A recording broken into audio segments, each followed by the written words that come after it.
Serre France, le réseau de conseil et d'expertise comptable présente Parole d'expert.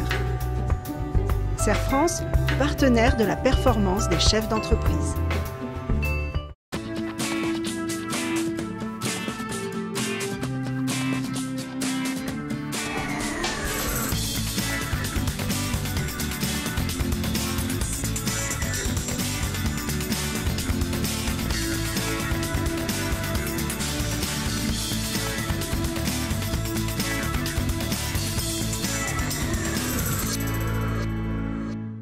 Bonjour à tous, bonjour Bénédicte. Bonjour Christophe.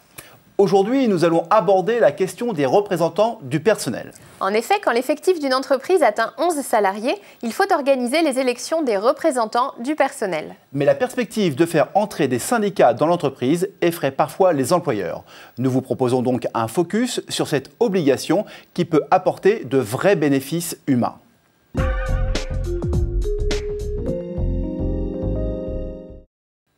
Pénalement, l'omission ou le refus de l'employeur d'organiser les élections professionnelles constitue un délit d'entrave qui l'expose à une peine maximale d'1 an d'emprisonnement et ou de 7 500 € d'amende et 37 500 € pour les personnes morales. Si les élections ont été organisées et qu'il n'y a pas eu de candidat, alors l'employeur établit un procès-verbal de carence et il est en règle.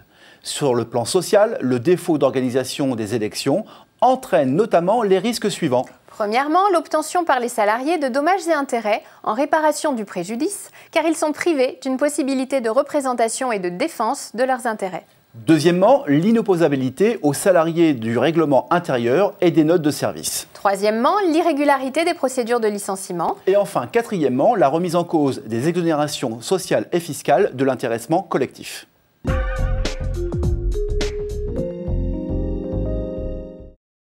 Une fois les représentants du personnel élus, vous devez respecter un certain nombre d'obligations légales, comme par exemple la convocation à des réunions mensuelles ou la mise à disposition d'un local. Ne voir ces obligations que comme une contrainte réglementaire supplémentaire serait une erreur. En effet, associer en amont les délégués du personnel à vos réflexions sur le fonctionnement de l'entreprise peut être très bénéfique. Les décisions que vous prendrez ensuite seront plus facilement acceptées, car chacun aura pu préalablement exposer son avis et ses arguments. De même, si vous répondez à leurs interrogations, voire leurs inquiétudes, les délégués du personnel se montreront plus enclins à faire des compromis et pourront être un relais supplémentaire de la politique de l'entreprise auprès des salariés. Mieux vaut donc considérer les représentants du personnel comme des partenaires de travail plutôt que comme des adversaires, car s'ils défendent des intérêts qui peuvent diverger des vôtres, vous partagez néanmoins un but commun, pérenniser l'activité de l'entreprise.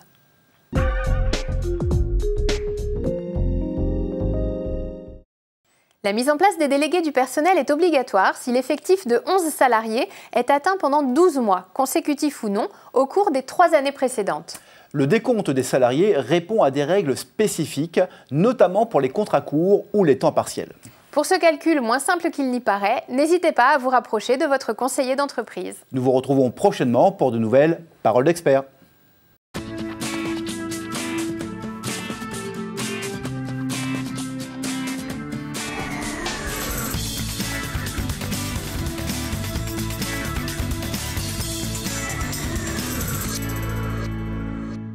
Serre France, le réseau de conseil et d'expertise comptable vous a présenté Parole d'expert.